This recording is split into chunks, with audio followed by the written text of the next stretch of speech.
what we have here was an experiment designed specifically to point out the power of the herd mentality. In this experiment, as you can see, there were 10 individuals. However, 9 of them were in on the game. They were aware of what was happening and they'd been instructed to mainly answer the answers to the question incorrectly. And the questions were very simple. So for example, they may have been, what is the capital of Australia? A. So now we're just going to have another look at another quiz before you select what you want to invest in for year 2. And this quiz again just demonstrates the power of emotions in our decision making. So answer these questions for yourself. Imagine you are richer by $20,000 than you are today. So just imagine your account balance has got another 20 grand in it than it did today. And I come to you and I offer you 2 choices. A, I'll either just give you a guaranteed $5,000, or B, we can toss a coin and if it gets heads, I'll give you $10,000. If it gets tails, you get nothing. So just give that some thought as to which one you would choose.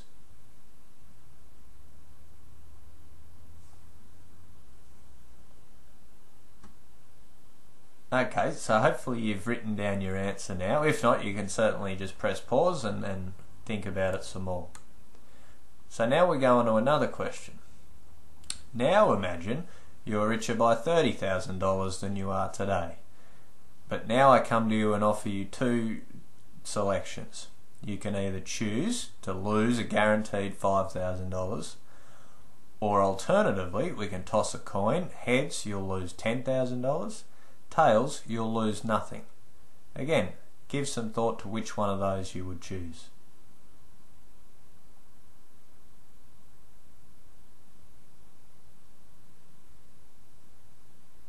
Now hopefully you've had a chance to write down your answer. Again, if not, just press pause and give it some more thought. So no doubt a lot of you would have different answers. The most common answer is A in question 1 and B in question 2. Now alternatively you may have chosen A in both, or B in both, or B in the first and A in the second. It doesn't really matter, but the fact is that if you chose A in question 1 and B in question 2, what that means is, the good news is that you're normal. That's the normal response. But the bad news is that it means you are very irrational, because the outcome of choosing A in both or B in both is exactly the same. So for example, if you selected A in both, you would have $25,000 more in your account than you do today. Alternatively in B, if you selected B for both, you would either have $20,000 more in your account than you do today if the gamble didn't go your way, or you would have $30,000 if the gamble did go your way. So what it proves is that a rational person would either choose the sure thing in both, or they would choose to gamble in both. But most people do not do that. They choose the sure $5,000 in the first question.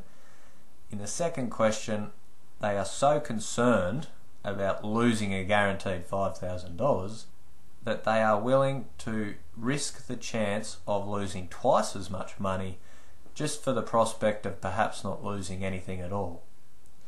And so again, when you are looking at the share market or any investment, remember that people are not rational. Just because the market is going up does not mean that it will continue to do so. Just because people are saying that the share market is a good place to invest does not mean that they are making that decision rationally. And vice versa, when the market is falling in a heap, it does not mean that it's a bad time to invest. Just because the papers are screaming at you world meltdown does not mean it is a bad time to invest. So again, give some thought to what you wanted to invest in year 2. You can switch from what you elected to do in the first year, or you might choose to stay where you are. And now let's have a look at the returns for year 2. Widgets have got a fantastic return of 25%. You now read some new news articles coming out saying that Widgets have so revolutionised our world that the old growth rates of 20% per annum have gone out the window. The times have changed. Widgets are now expected to be producing 25% plus returns year in, year out. On the other hand, let's have a look at how the gadgets have gone. A return of 5%. Well, you're probably looking fairly jealously over at the widgets, but in fact you may be at least pleased that you haven't lost money for another year running. But certainly times are very tough. Again, you ring up your stockbroker and he's not too sure about the gadgets at all. He thinks that maybe their days are numbered. So give some more thought to what you're going to invest in for your final year. Perhaps you can make it all back, or perhaps not. Again, let's look at another example of the irrationality of humans. In this example, we look at lottery tickets. So let's say you've bought a $1 lottery ticket.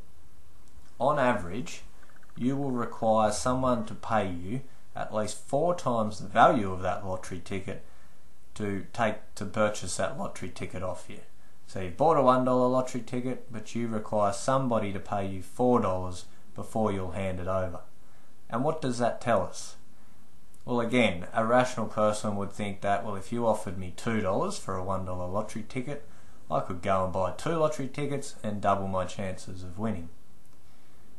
But to need a $4 exchange for a $1 ticket certainly points to some level of irrationality. So there's probably 2 possible reasons for that. One is that we are so confident that ours is the winning ticket that we are not willing to part for it for its equivalent value. Although the other, more plausible possible explanation is that we would so hate those feelings of regret that would be associated with selling a winning ticket for $2 that we are willing to dramatically reduce our chances of winning at all. So again, this points to 2 things. One is that we are not rational. The second is that we hate the feeling of regret. And again, pointing to the share market, what this could be is, if you are in a winning share market, you're in while the market's going up, you would so hate those feelings of selling out and going back to cash that you're willing to actually reduce the chances of you winning at all by staying in the market. Again, further proof that we do not make rational decisions. Okay, so now let's have a look at how the final year went. So, widgets, minus 100%, 0. And it turns out you were in a Ponzi scheme. So what the widgets were roughly modelled off was the Bernie Madoff scandal. A Ponzi scheme is essentially a scheme whereby typically a high-profile investor will come in and suggest that he's going to produce spectacular returns for you, and for the first few years he meets those returns. So for example, let's say he has 4 investors in the first year, and in the second year another investor comes on board. In order to pay the first 4 investors and the new investor their 20% returns, he simply takes the $100 off the final entrant and distributes that capital amongst the participants. So it seems as if the return is actually 20% a year. And this can go on for so long as there are enough participants or enough new participants to continue to pay out those returns. And so that's what we've had there in the widgets, a very short-term asset, had some good short-term results, and was backed by a high-profile investor, and in fact turned out to be a scheme after all. On the other hand, let's see how the gadgets have gone. 50%